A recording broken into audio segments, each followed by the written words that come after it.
Welcome to Unbreakable Latina.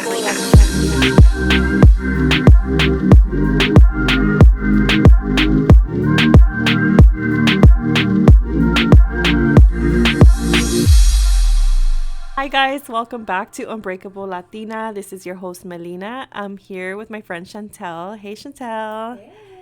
So Chantall and I, we went to middle school together, and we lost contact for how long? How many years?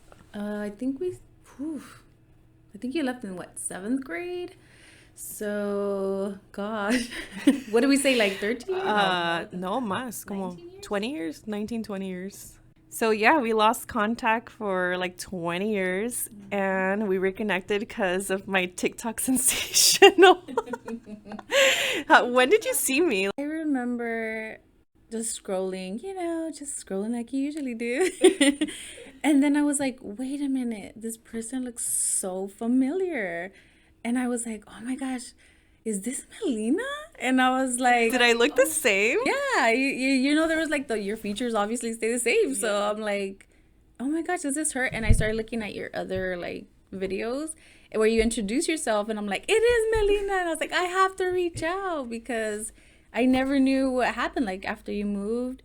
Well, I didn't have a phone at that time. I think how will we stay in contact? AIM, AOL Messenger? Right. That's the only thing I can remember. And then I don't even remember the last day I used that. And then just life went on. You went to high school, I went to high school, and we never talked again. I think the last time we saw each other was when you had that 8th grade like food festival. And it was so nice of you guys. You guys all fundraised for me to go after I didn't even belong to that school. Oh, yeah, I remember. Oh my gosh. Oh my gosh. You're bringing back all these memories that I like. That I forgot. Yeah, that I forgot. So I remember when I saw your message on TikTok, and I was like, Chantall, no way. Like, and I was like, oh my God. Like, I fangirled over the fact that we reconnected. I'm like, it reached. It's so beautiful, isn't it? Like, Yeah, and then the first time we met, we went to Chismosa Cafe. Shout out to Chismosa Cafe. We need to go back. loved it. And it was just like time never passed. And I'm so happy. Chantall is actually a licensed therapist. Okay, so Chantall, tell us a little bit about your background. Like, who are you? What do you do? Yes, of course. Well, I am a licensed marriage and family therapist. I love it. I love doing it. I've been doing, gosh, if anybody in this field knows, this process takes a long time. So the first time I started actually like doing therapy work as a therapist was like in 2016. And then I worked towards my license, and I was licensed last year actually. I opened up my practice last year in November. So it's almost going to be a year actually. Congrats. And thank you. I was doing. Proud of you. Oh, thank you so much. Yeah, it's been a long journey. I'm married. I have 2 children, 2 little ones. They are amazing. They have helped me grow so much. And it's been great. I got my master's in 2017. Yes, 2017. And the reason I remember that is because my daughter was born in 2017. So you were a pregnant master's student, and you finished. How was that? Like, was that a challenge for you? Absolute challenge. Because it was, I just was like at the finish line, and I was like fully pregnant. I actually missed my hooding ceremony because my daughter was born on that day. Oh, Yeah. like happy moment, but also I was like, no, but yes, like it was. you're all wearing it at the hospital. Yes, everyone was so happy. Our cohort was very happy for me. So, but it was really good. And that was an accomplishment for me because, I was the first one to go to like college and actually get a degree for my family. And so that was huge. I never thought I would get my master's degree. Like, it seems so like far-fetched. Like, it seems so far away. Like, nah, that's not something I can do. But then once I got my bachelor's, I was like, you know what? I can do it. Yeah, sí se puede. Absolutely. And then when you do hard things, you realize, oh, I can do these things and I can do more things. So How was it navigating being like the first to go to college in your family? Like, was it something that you just had no direction? Like, who was your mentor? How did you decide therapy? Yeah, that's a good question. I actually resonated a lot with your podcast, because your podcast episode, right, about like their not so college experience, because it was so hard. Like, you're trying to figure out, how am I gonna even pay for this? Like, what do I need to do? Like, FAFSA alone, trying to fill that out is so complicated. Stressful. And it's like, I would ask my mom, Mom, I need this information. ¿Para qué lo quieres? You know, like, why do you need my income information? Why are they asking so many questions? And I'm like, because they need it. Like, I I need don't to go make to the rules. school. I don't know. I know that was like the most frustrating thing to do. Like, I remember my parents, like, I'd be like, I need this document. No sé dónde está. Yeah. Don't you know where it's at? I'm like, no, I don't know. I don't even know what they're asking for. So it was challenging. Yeah, it was. But honestly, I think just asking, researching, like asking other people who have done it. My sister had went to college. I have two older sisters. Shout out to them. They've been amazing in my life, a great, great influence in my life. And so they did go to like community college, and they have their vocational studies as well. And so they did things like FAFSA that they would help me, but ultimately there was things where they just, They hadn't explored those territories there. absolutely. College counselor, I think, helped me. That was pretty good. And then you just trial and error. So why did you decide that you wanted to, what was your original major? Like, your bachelor's wasn't. Oh, actually, when I started school, I went to Cal State Fullerton, and I was actually in communications because I wanted to be a journalist. I actually wanted to do like reporting. And a part of me was like, I love this. I love to do this. But then I was like, yeah, I don't think that's going to be sustainable if I want to have a family. Like, I'm sure a lot of people do it, but in my case, at that point, I was like, you know what? Like, my teacher would be like, if there's a story at 2 a.m., you're going to have to chase that story. I'm like, oh my gosh, okay, yeah, I don't think I want to do that. With a baby? Yeah, right.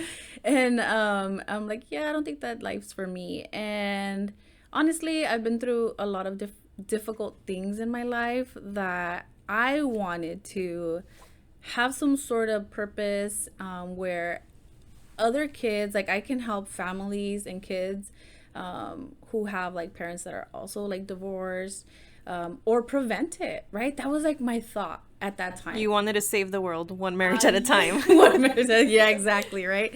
And so honestly, at that time, I was like, I don't want kids to feel like the way I felt. And so I want them to be able to have their families together and help people, or maybe not even together, but healthy, right?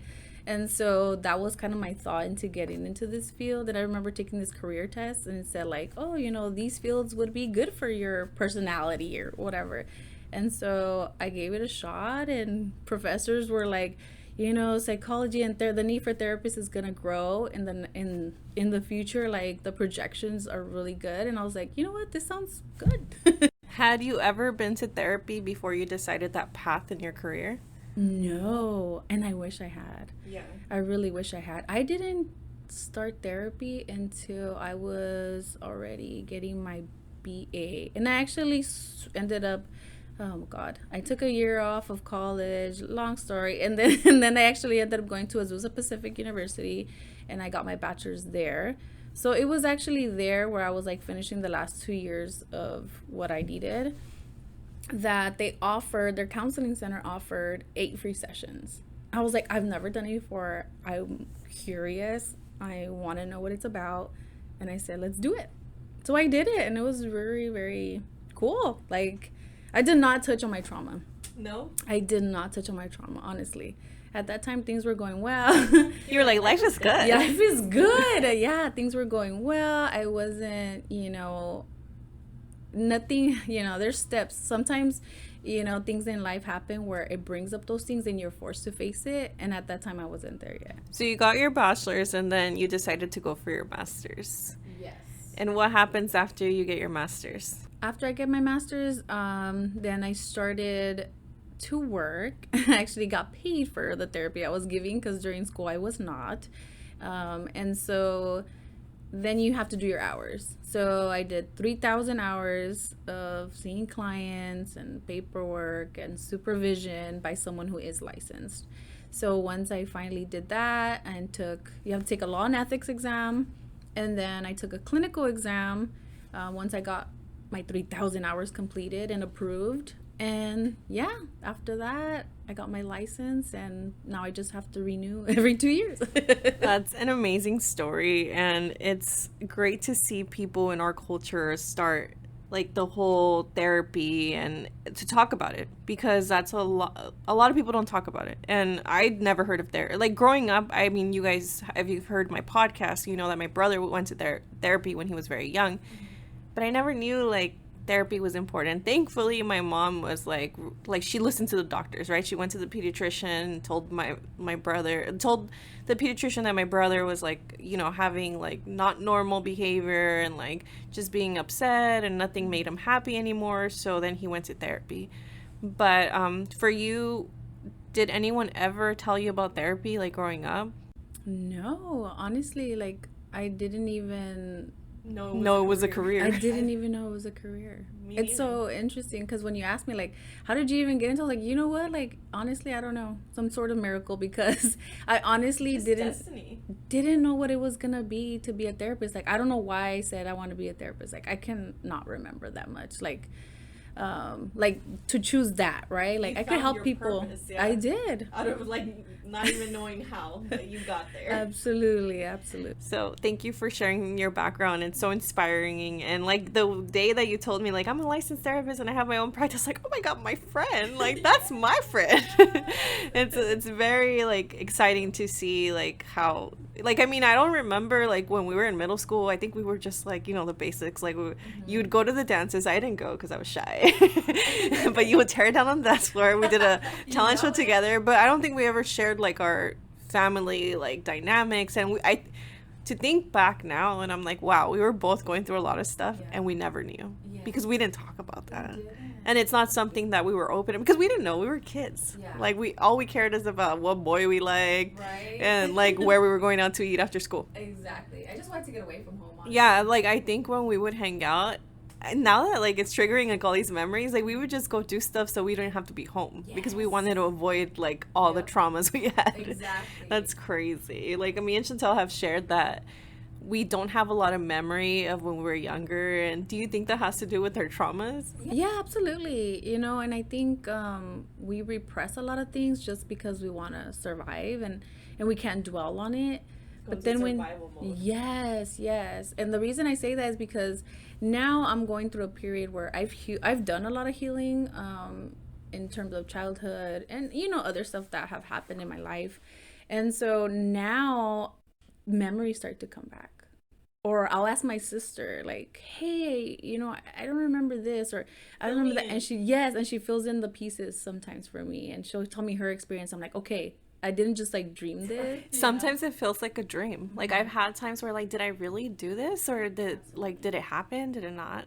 So a lot of the questions that I've gotten about therapy is like who should go to therapy? What are your thoughts on that? Who needs to go to therapy? I know there's like I think everybody benefits from therapy. Not everybody may need it, but there are so many benefits to it. So I would say some of the things that I look at when it comes to like, hey, do I need therapy? When you are not able to control your own emotions, like you're finding yourself being like enraged or maybe really crying a lot, becoming so anxious, where you can't even function at work, or relationships are suffering because of it, or your own health is suffering from it. A lot of the times it's like, okay, like this has gone too far. Let's go. And we don't want to wait until it's like that bad to go to therapy, but that's a good sign, like, hey, you know what? Maybe I need to talk to somebody. Why do you think therapy is beneficial? I think it's beneficial because, the beauty of having a therapist is like that person doesn't know you. Like they're like what is it called? Non-biased. Yes, exactly. We're very, neutral, right? I try to come from a place of like, okay, I'm neutral. I don't know you. Whereas your family, like they know you, they lived with you, they have a lot of judgment. Yeah. And they don't have the professional background to understand the human behavior, right? And so going to a therapist is like well, for one, we need to be confidential. So it's like nobody's gonna know your chisme. Like, Yeah. go You can ahead. say whatever you really did. You don't have to sugarcoat it. Exactly, exactly. So you can go ahead and tell your therapist whatever. And sometimes I've had people tell me like I've never said this to anyone before. And that's because they never felt safe enough to do so. And so therapy can really be a safe space for so many where, hey, you know what, like come and I tell my clients like whatever it is, tell me, we can get through this together and I can support you because I'm not gonna be afraid, like I've heard countless stories of trauma, of whatever, it may be. And it's not too heavy for me, right? It could be heavy sometimes, but that's my job to take care of, right? Yeah. But when you come with your stuff, it's like you never know how a friend's gonna react, like a friend, a family member, Or or if they're gonna guide you in the right direction, or you know what I mean, exactly, or in the wrong direction. exactly. And sometimes we don't want to put that on our family members or on our friends because we're like, oh no, this is too heavy. And then what do you do? Like I'm just talking about it, but I'm not. Where do I go from here? And a therapist can help you and guide you, get to know more about yourself and about like what's going on with me, like why am I feeling this way. I think especially like sometimes as families you go through trauma and it's like you don't want to talk about it. Like in my experience, my family and I grew apart when we were going through stuff because we didn't want to talk about it. When we were together, it was like, let's just pretend everything's fine and dandy because we don't want to talk about the bad stuff because we are here today having dinner because we're not going to talk about it. Absolutely. And so it makes you feel lonely. It's a very lonely experience. And also sometimes like the person that you want, to know and understand is like your parent or a close person to you, and that person's not in a space to even understand it, or their experience was different and they see things differently and there's just like no way that they can understand. Yeah, like I know we shared this before. Like I've talked to my mom about certain things that like have affected me, and she's like, "No, no, no, no era así," and I'm just like, Yeah. for you, not for me. For me, it was a huge traumatic event. So a lot of people have asked, like, where do I find a therapist for me? So where do I find a therapist, right? If I feel like I want to finally have, the courage to reach out to someone, there's your health insurance, right? If you have health insurance, even Medi-Cal, if you have Medi-Cal, here in California, we have that. I don't know about in other states, but there might be an equivalent to that. Your health insurance is a good way. Sometimes they can provide you a list of providers in your area and you can just ask them like, I want to see a therapist, I need a list of providers, and they give you that and you reach out. Another one is through your employer. So sometimes they have like, I know Starbucks has like a contract with a company that I actually am contracted with, and I get a lot of their employees.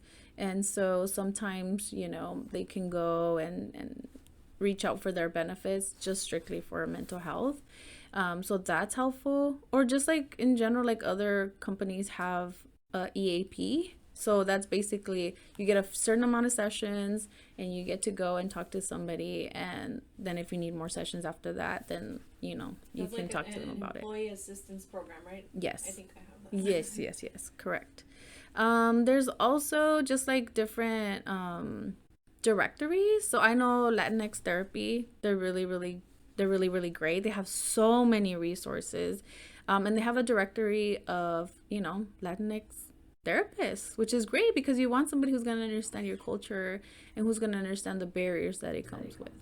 Right. Do you think that a lot of people avoid therapy because sometimes you get matched with a therapist that doesn't understand your culture? Yes, absolutely. It can be really hard because it can be very invalidating, right? It can be very invalidating, like, oh, well, you just don't get me. And the one thing, right? Well, there's several things, but like the significant part of therapy where people see great results is a good therapist that you connect with, right? Not necessarily what they do, but the way that you feel with them, and if you're able to trust them and connect with them. Like, is this a good vibe or it's not a good vibe, Yeah. So that's very important for sure. So to kind of proceed with that, like there's also other directories like Therapy Den, goodtherapy.org. Yeah, there's just a lot of private pay therapists also. And I know the number one thing is like, oh, it's so expensive to get a therapist. I say you put your money where your value is, right? If you value something and that's something that's very important to you, you need it, we're gonna put our money towards it. And so, but I also understand that there's times where, like, I just can't afford it. I've been in that situation where I couldn't afford my therapist. And then she ended up saying, well, how much can you afford? Because sometimes they'll have sliding scales and they'll just go based on like your income, or they'll go based on like, what, if you can't do it, I'm willing to do it for this much. And wow, I didn't know that. Yeah, absolutely. That's a great thing to Yes. share. You can always ask. Like I remember like going through a few and they'll be like, oh, this is the rate and that's it. And then I remember finding another therapist and she was like, well, how much are you willing to, how much can you pay? Like, what is affordable for you? And I was like this much. She was okay. And I'm like, oh my gosh, like I felt so bad. Yeah. I was like, I feel like, but you deserve guilt. more. And she was like, you know what? No, don't even think about it like that. I think it needs to be affordable. And I have some slots available. And I thought that was very wonderful for her. Yeah. That's what made me even say like, wow, she's a nice therapist. Like, I like her. right off the bat. But not everybody does, and that's okay. Therapists, we do a lot and we deserve a good pay as well. But you know what, some therapists offer sliding scales, and so you can ask about that. You can say, like, do you have any sliding scale slots, like options? And if they say no, they say no, and on to the next therapist. I will say Open Path Collective is another, like, you pay like a membership fee. I believe it's like $60. You pay a membership fee and then you look through the directory and you can get or find therapists who have sliding scale. So if you're doing couples therapy, they cannot charge you more than $80, I believe. And if it's individual therapy, they cannot charge you more than $60. Oh, that's really good. Yeah. So it's really good. I really recommend it. I have had a few clients from there as well, and it's been good. There has to be some sort of way, because sometimes we just can't afford it, and that's understandable. Definitely. Yeah. Also through school, like I said, right? For me, it was in college when they offered sessions. Sometimes through school, they can provide referrals or they can provide services as well. And you're probably paying for that in your tuition anyways. Right. Yeah. Exactly. Use those benefits. So use those benefits, and also health insurance. Because I remember I didn't have health insurance after you're not on your parents' insurance anymore. Then I was just like, what do I do? And I didn't know that you could go to the doctors at the university for not for free, because you're paying for it. I'm still paying for it now. Right. But Right. Yes. not for free, because you're paying for it. I'm still paying for it now. Right. Right. But they have the health fee, and it's like, if we pay for these things, well, we might as well take advantage. Absolutely. And the last thing I will say is, I know in California, anyways, there's a victims of crime like program. And so if there's been a police report filed because you were a victim of a crime, you are able to get those services, right? And so they're like kind of a last payer option, meaning they will try to charge, like, if you have insurance, they will charge your insurance if they need to, but if you don't, then they're the ones that are gonna pay the bill. Fund for that you should use. Yes, exactly. And so they'll be able to assist you with that, and you can get sessions. And then a lot of people have also asked, what can you expect on the first day of therapy? Yeah, on the first day of therapy, I always even remind my clients, like, today's gonna be a little bit different. It's not gonna be so much of like a back and forth conversation. Is more like, I'm gonna be asking you questions because I need to do an assessment. Right? I need to know, hey, why are you here? I need to go through my whole like speech about confidentiality and who I am as a therapist, and see if we're a good fit. And so the first day is mostly just assessing, hey, what's going on? Are there symptoms? How long have they been going on? How is it affecting like your life? Different areas, things that we have to do if there is a diagnosis or no diagnosis, right? One thing I will say is, as a licensed marriage and family therapist, I don't prescribe medication. So that's more of a psychiatrist's job, which I think is important for people to know. But I will say, hey, maybe, if you want to look into that, I will refer you to a psychiatrist. But those are things that we will kind of assess for on the first day. Yeah. What else can you expect from therapy? It's okay if you're nervous. Like, so many clients, I'll even ask my clients, like, for the first time, like, are you nervous? And I can tell, like, they're nervous. And they're like, yes. I'm like, it's okay. Like, it's completely understandable. I am a stranger and you're about to tell me things about yourself. Yes, very personal things, and I don't expect you to trust me. I don't expect you to trust me in the first day just because I'm a professional, right? Quote unquote. I want you to feel comfortable and safe to do so because that's the only way that we're going to be able to establish a relationship. Exactly. So you might be nervous, and that's totally okay. Also, I will say, even before getting a therapist, expect to talk to a few. Like, it's okay to reach out to a few and then consult. One thing I will say is, like, you can ask, do you do a free consultation? A lot of therapists do that. We will say, yeah, we have a 10-minute consultation, 15-minute, whatever, free, to see if it's a good match, to see, like, how do you usually work. Do you usually work with this type of issue or diagnosis? And they'll tell you yes or no. Sometimes they have they have specialties, and so that's important to note as well. But I think it's important for you to also know that beforehand, your therapist does need to let you know about any fees, right? You're not going to go in there blindly and be like, how much am I going to be charged? No, you need to ask, like, what is your fee? What is it going to be? Like, you're able to ask about that beforehand, and you should, because you don't want a bill that's not going to be, yeah. Yes, because even with insurance, sometimes what will happen is there's a copay. And so for one, do your research and make sure you know your copay, and then just, like, you clarify that with your therapist so they know that as well. Transparent. Yes, transparency is key here. So you'll be nervous, that's to be expected. And, you don't have to share right away. Like, you don't have to share everything about yourself in the first session, but if you feel comfortable enough, go ahead. Like, that's completely fine. I've had clients tell me, like, I didn't expect to say all this. I'm like, that's fine. That's the beauty of therapy. This is what helps me as a therapist put pieces together and understand you a lot better as well. So it could be very overwhelming to talk about things because it resurfaces a lot of the pain, or you start to remember things, right? We talked about, like, oh my God, I didn't even know until I started talking about it and things started clicking.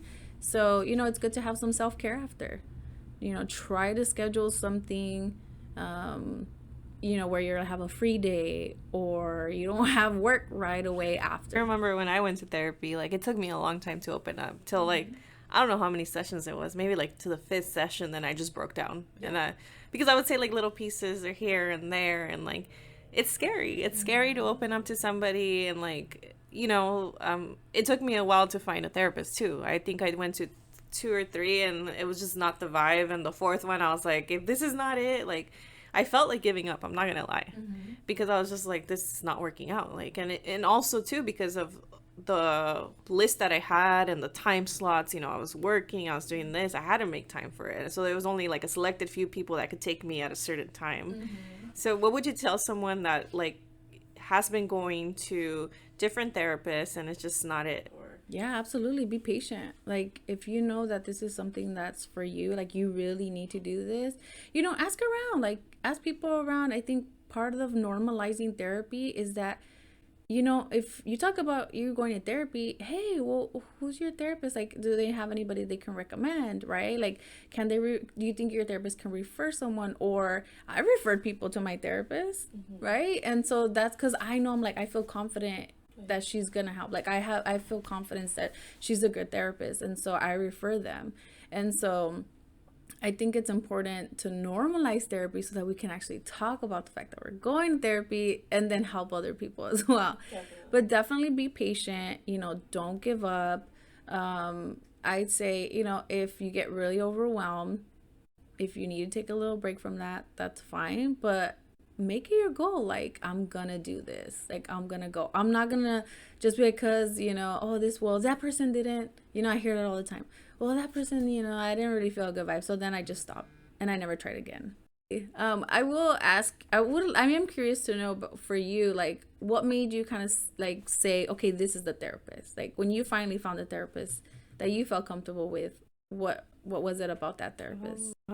I think I was sharing something because you guys know, like, I didn't have a good relationship with my dad. and I was sharing something like I had previously shared with other therapists, and they were like, no, you need to talk to him, you need to do this, you need to do that. And this therapist taught me about boundaries, and that was like, whoa, like I don't have to be part of this. Like I can, have my boundaries and still be a good person, because there was a huge amount of guilt when other therapists would tell me like, no, you need to talk to your dad, and I'm like, no, I've been talking to them. And my therapist, I remember he told me something along the lines where, this is not your responsibility. Yeah. And I was like, what? Yeah. Like no one had ever told me that this wasn't my responsibility. And that was so huge for me, because I had this, like I said, this amount of guilt that I had to carry like all my family problems on my back. Right. And when my therapist told me like, you need to take a step back, this is your life. Yeah. Your parents' problems are not your problems. And I was like, I know it sounds so simple, No, yeah. but it was just mind blowing to me that someone that didn't know me was like, your feelings are valid, like, but you also need to set boundaries and life changing. Yes, because the difference is, I don't want, like, if I want somebody to tell me what to do, I'll just go talk to my mom. You know what I mean? Like, if I want somebody to tell me what to do, like, I want to go talk to her. You're right. Like, this is what you should do. Yeah. But if I want somebody who's going to understand me and listen to me and say, well, what do you think about that? Like, how has it been for you to keep talking to him, right? And what other options are there, right? Like, and kind of explore. And that's what a therapist does. We explore with you. We help you think about what you're going through. Yes. Like truly yourself. Nobody else involved. Yes. Help you reflect on what you already know, right? As therapists, we're like, you know yourself better than anybody. You do. You're just digging for the answers. Yes, I'm just helping you and guiding you and shape you, right? And helping you understand by asking the questions. But I don't think a therapist should be the ones to be like, well, you need to do this, right? Yeah. Because they're not the ones doing it. And I tell my clients all the time, I'm not the one that's going to have to do it. Like, I'm not going to have to set boundaries with your mom. You're the one that's going to have to do it. So I could tell you all I want, but it's like, if that's not what you want, and if that's not what you're ready for, then that's a different story. I'm not gonna do that. Yeah, absolutely. I'm here for you. Is it normal to feel like I do most of the talking in therapy? I wish I could hear more from my therapist. Okay. Yeah, I think sometimes it is normal to be the one talking, because especially in the beginning, I feel like we gather a lot of information and we're like, okay, like I'm putting pieces in my clinical mind. I'm like, okay, this, and this. I'm learning about you. I'm learning about what triggers you. Oh yes. God, we're twins. Yes. What triggers you? What's like, what's your background like? How did you get to this point? What was your childhood? And then I'm like, oh, that makes so much sense, right? Because when you're telling me, now I know why this is becoming a problem, or things like that. And so, yes, although I think it is normal to do most of the talking. If you feel like you need something, right, I think it's good to bring it up to your therapist, right? Mm-hmm. Your therapist should be welcoming of questions, and your therapist should be creating a safe space where you feel safe to do that, right? So something kind of like, I feel like I'm talking a lot here. Do you have any, like, how can I work on this, right? Because, or whatever it might be for you, how can I work on this? What are some things that might work? Or what do you, and be open to it, right? Because we can't ask for assistance or help and then be like, no, I don't want to do that, or no, I'm not willing to do that. But your therapist is gonna find like, hey, if this isn't practical for you, then what about this? Like, or I've had other clients try this. What do you think about that? Right? And it's just more of a collaborative experience. What's your opinion on the stigma that the Hispanic culture has about therapy? Oh God.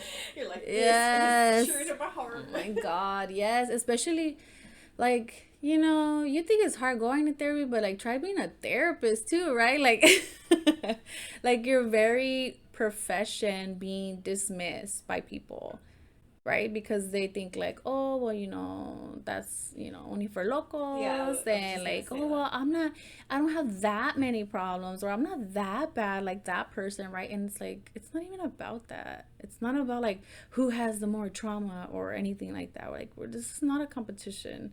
This is just about wanting to better yourself and going to therapy and doing it right and changing the way that we see things. Like, oh yeah, Hispanic culture is always like that. Like, how about we change it to, like, you know what, actually, like, the Latinx community is very healthy. We're actually doing better, and this generation, we're breaking generational traumas. We're breaking the cycle. I know. Let that be the normal.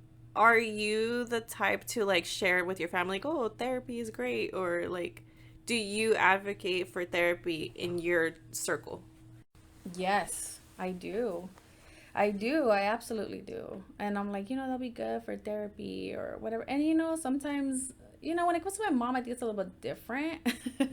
Yeah, I did have a question about someone asking, how can you convince a parent to go to therapy? Can you? No. You can't convince anybody. You can't convince anybody to go to therapy. But what you can say is, if I'm in a relationship, right?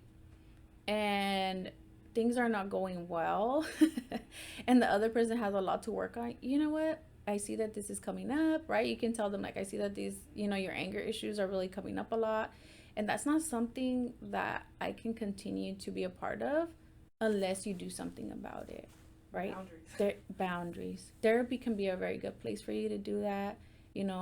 I think you should give it a try, but we're not going to change anybody. They have to come to the conclusion on their own. Until they're ready, until they finally say they've had enough with the behaviors that they have, that's when it's going to be life changing. Because people could go to therapy, it doesn't mean you're going to change. Yeah, because I'm sure you've had couples where it didn't work. Yeah. Or just like people who were just like not in a place that were ready. They're like, no. Like, yeah, I'm here at therapy and I want to do this, but it's like, yeah, but nothing's changing anymore, right? Like, after a while, you're kind of like, you know what? Sounds like it's not a good place, and that is okay. Sometimes you will find that it's maybe too overwhelming and it's doing more, harm to you because you're just not in a place to you're do not that. Open to heal yet, or Yeah. you're not open to talking about your traumas. Exactly. Because sometimes we're just surviving. Survival mode. Yeah. Sometimes you're just surviving. Yeah. And you're just like, I can't even think about the deep self-growth part because I'm just trying to put food on the table, or I'm just trying to put gas in my car. Like, sometimes that's just, it's really hard to do that. But I will say, like, it's good to help you and have people who support you. And sometimes therapists can give you, like, resources, financial resources as well to look at. What's your take on group therapy? Group therapy, fun. I used to facilitate a group for, like, substance abuse, and I thought it was really, really helpful because people started seeing this is not just my story. Like, I'm not alone in this. I think group therapy is really good. It's really beneficial. But I also think that, there needs to be space for individuals sometimes too. Like, is this something that I can heal here, right, with other people? Like, this is very beneficial to me. But also, there's deeper things that sometimes we don't want to bring to a group that we should really take care of individually with the individual therapist, right? I think it's very beneficial. But there's things that, like, there's different types of group therapy. So it can be very helpful in, like, gaining information, just feeling like you're a part of something, and just feeling like I'm not alone in this. Will it really help my childhood trauma? Yes. Absolutely. And I always say, like, sometimes when you get started, like, it gets worse before it gets better, because guess what, you're digging up all this stuff that you've never faced, and you putting it away. Yes. And the thing about trauma, oh gosh, I love working with gosh, it's just like my favorite, right? Like, it sounds so weird, but it sounds so dark. Yeah, it does sound kind of dark, but I love it because I see the healing in it, right? And so a lot of the times we think, oh, if I just, like, hide this trauma and I just hide it from myself and repress these memories, everything will be okay. But instead, what happens is we're storing that in our body because our body's like, well, we're not going to deal with this. Okay, so we're just going to store it in our body, right? We're going to, pretend like it never happened. And it drags on.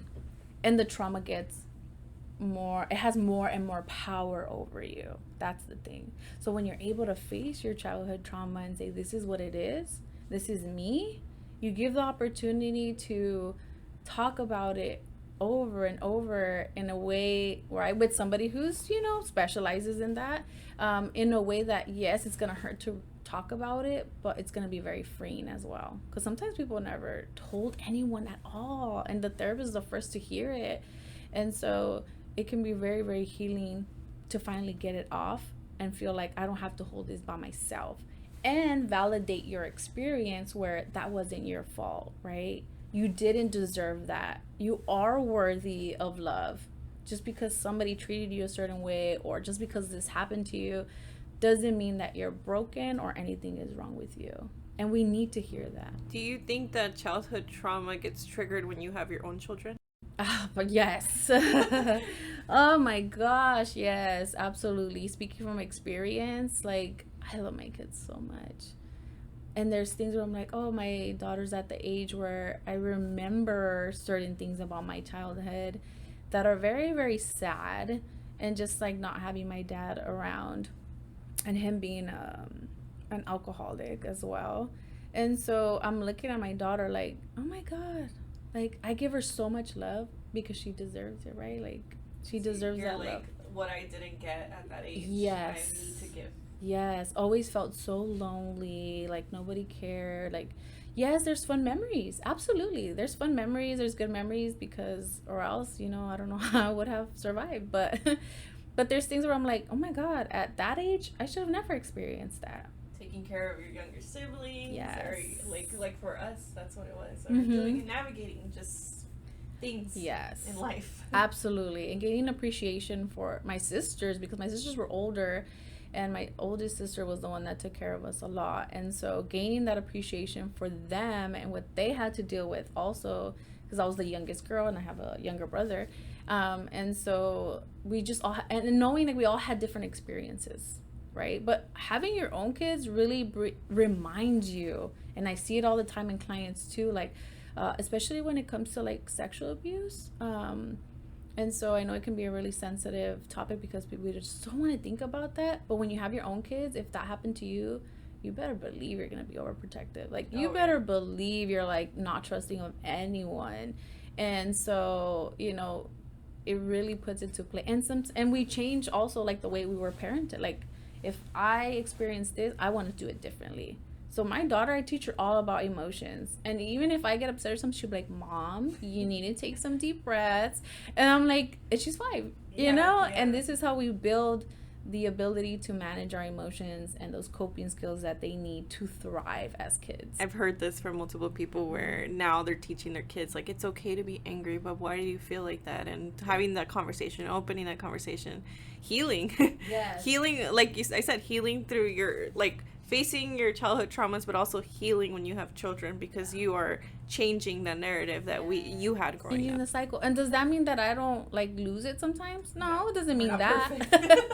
It just means I'm more aware and I'm able to change it and make the adjustments. And I'm able to tell my daughter like, oh, I'm so sorry that I did that. I should, you know, I could have handled it differently. I should have done it like this. And I will also throw this in there that we should be that, you know, we should not just, it's not just for the girls. I have a boy and a girl, right? For just as much as the girls need to learn about managing their emotions, so do the boys. Es que ser un hombre. What does that even mean, right? Because now as I get older, I'm like, being a man is being able to have the strength to show your emotions, right? And be able to say I was wrong about something instead of letting my pride get in the way of thriving in a relationship, right? Or having friendships that are beneficial to me, habits that are beneficial to me. Like it goes both ways. And this is how we break that cycle when we don't be like, oh, well, he's a boy. I should treat him like this, right? Everybody talks about mama's boys. And you know what? My son's very attached to me. And so there's different needs for different kids, but like just because he's a boy, I'm not gonna treat him differently. I'm gonna also teach him about his feelings. It's okay to cry, right? So I asked some of my clients who are also part of the Latinx community to share, you know, what would they advise or what would they tell someone who's considering starting therapy. And so one of my clients said, if you're a part of the Latinx community and you are thinking of going to therapy, I would say, please give it a try. I understand that there may not be as much support from family or we were not raised to take care of our mental health, but it really doesn't hurt to try. Taking care of your mental health is extremely important. And although we've been raised to keep our feelings inside and brush things off, there's only so much you can hold inside. If you are the first person in your family to ever go to therapy or try going to therapy, you will see how proud you will feel as well, for taking such a big step. So I know it's not easy and it may not be easy at first to talk about your feelings, but it is about finding the right therapist and taking baby steps. Take things slowly. There's no pressure. You are not pressured to speak. It is about you and how you feel. So please give it a try. You won't know what may come of it unless you give it a try. That's awesome. And then you have another one, right? Yes, and I have one more. And she says, in the Hispanic culture, I feel like therapy or seeking help for mental health is very taboo and stigmatized. But this day and age, I think the culture is generally, shifting and acknowledging mental health as a core part of physical health as well. So therapy has helped me acknowledge where and how I can improve, not only for myself, but for my family. Finding a therapist that knows and understands your culture is very important because the right therapist will understand the cultural trauma and framework that could be affecting your life. Thank you so much. Like, you have shared so much, and I'm sure you'll be back, and I'm so happy we reconnected. And this episode is going to be so beneficial for so many, and you're changing so many lives by just sharing all these details. So I appreciate you. Thank you. Can't wait to have you back. I know you did start an Instagram because I told you to. No, just kidding. I know you inspired me. No, I but gotta go on this. to share some tips and anything. So where can people follow you? So my Instagram handle is Chantall, Chantall. I have to spell it out because Chantall. Yeah, you just never know how you can spell it. So Chantall LMFT. That is my Instagram handle. I'm not on TikTok yet. Yeah, I don't know, Melina. Maybe you inspired me a little bit, but I'm not there yet. But you can follow her, and she'll be sharing some tips about therapy. And I will link all the resources that she shared. I'll also link her Instagram. And I hope to talk to you guys soon. Have a good one. Bye.